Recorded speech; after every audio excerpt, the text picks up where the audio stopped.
നമസ്കാരം.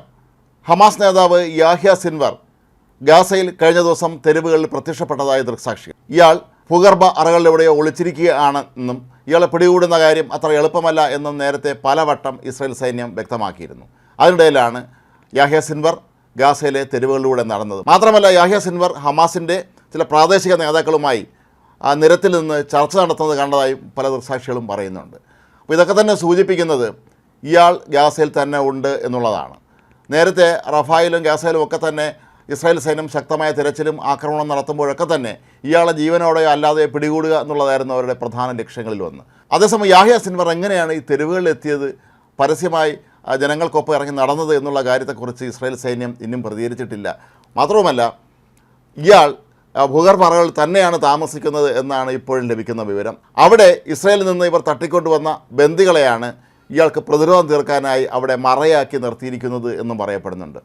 യാഹ്യ സിൻവറിനെ ഈ ഭൂഗർഭ അറയ്ക്കുള്ളിൽ കടന്ന് പിടിക്കാൻ ശ്രമിക്കുകയാണെങ്കിൽ ഇവർ ബന്ദികളെ വധിക്കാൻ സാധ്യതയുണ്ട് എന്നാണ് പറയപ്പെടുന്നത്. അതുകൊണ്ട് തന്നെ കൂടിയായിരിക്കാം ഒരുപക്ഷെ യാഹ്യ സിൻവർ എവിടെ ഉണ്ട് എന്നുള്ള കാര്യം ഇസ്രായേൽ സൈന്യത്തിന് അറിയാമെങ്കിലും അവിടെ കടന്നു കയറി ചെന്ന് ഒരു ആക്രമണം നടത്താൻ ഇനിയും മുതിരാത്തത് ഈ ഒരു ഭീഷണി നിലനിൽക്കുന്നതുകൊണ്ടാണ് എന്ന് വേണം കരുതാൻ.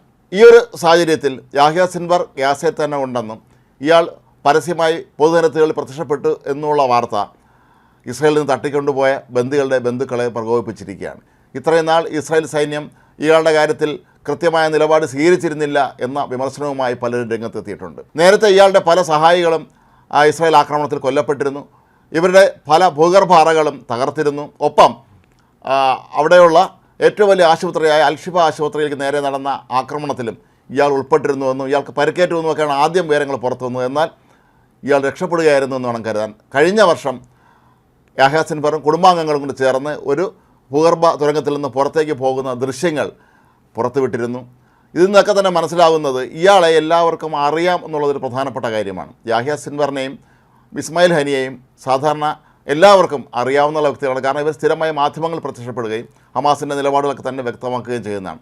അതുകൊണ്ട് തന്നെ ഇവരെ പിടികൂടുക അത്തരത്തിൽ എളുപ്പമാണ് എന്ന് ഇസ്രായേൽ സൈന്യത്തിന് അറിയാം. പക്ഷേ ഹമാസിൻ്റെ മറ്റ് പല നേതാക്കളെയും ആർക്കും തിരിച്ചറിയാൻ കഴിയാത്തവരാണ്. ഇവരുടെ ചിത്രങ്ങൾ പോലും ആരും കണ്ടിട്ടില്ല എന്നുള്ളതാണ് ഇവർ പലരും രക്ഷപ്പെടാൻ ഇപ്പോൾ വഴിവെച്ചിട്ടുള്ളത്.